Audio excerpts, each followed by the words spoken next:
Donc nous avons choisi de montrer là le parcours de Giacometti depuis ses toutes premières œuvres, celles qu'il a réalisées dans le cadre familial, puisqu'il était le fils d'un artiste, vraiment il a été élevé dans un atelier d'artiste, on peut le dire.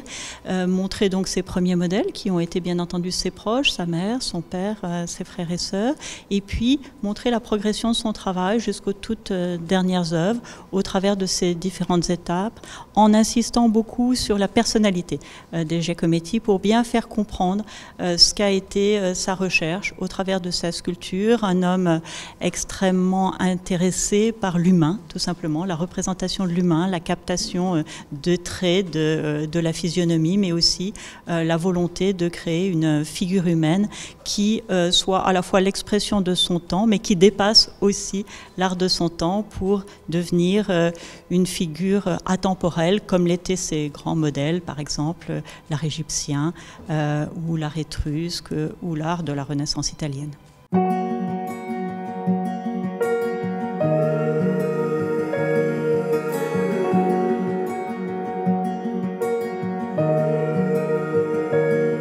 La sculpture est un moyen pour Giacometti de montrer le monde, tout simplement. C'est vraiment la vision du monde, le regard qui est important chez lui. C'est pourquoi les yeux ont toujours beaucoup d'importance. Dans ses portraits, on voit que les yeux, le regard sont la partie qui anime le portrait. C'est pourquoi aussi, dans la question de la mort que se pose souvent Giacometti, c'est l'impossibilité du regard, c'est l'œil qui n'existe plus qui devient l'élément le plus troublant. Et je pense que ça, c'est la grande leçon de Giacometti, c'est que c'est pas quelqu'un qui jouait simplement avec les formes, c'est quelqu'un qui avait un vrai message, c'est quelqu'un qui avait une vraie envie de communiquer au public de son temps, mais au public qui allait suivre dans les années, les générations à venir, comment lui, au travers de son expérience propre, pouvait donner une vision de l'humain, pouvait se battre pour donner aux autres cette vision de l'humain, puisque la vie de Giacometti a été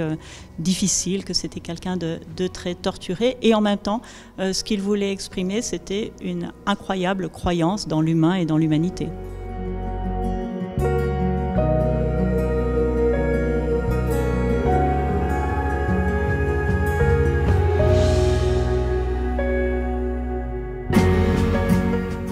La modernité de Giacometti, c'est d'avoir toujours su résister à ce que pouvait être le goût de son époque, le goût consensuel, la facilité. C'est quelqu'un qui ne se laisse jamais enfermer dans la facilité quelle qu'elle soit, qui est toujours en recherche,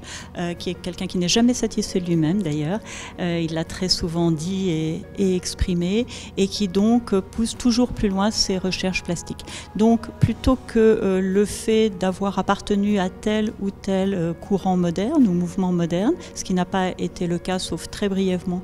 avec le surréalisme, c'est plutôt cette attitude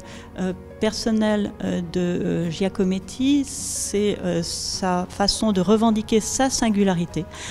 qui est aujourd'hui le trait qu'on considère le plus moderne. C'est ce qu'il a fait reconnaître d'ailleurs très vite dans les années 1950 de ses contemporains et notamment des jeunes générations d'artistes, alors même qu'il n'était pas un artiste abstrait puisque c'était le grand courant dominant, mais qu'au contraire il était revenu vers la figure. Il a été célébré notamment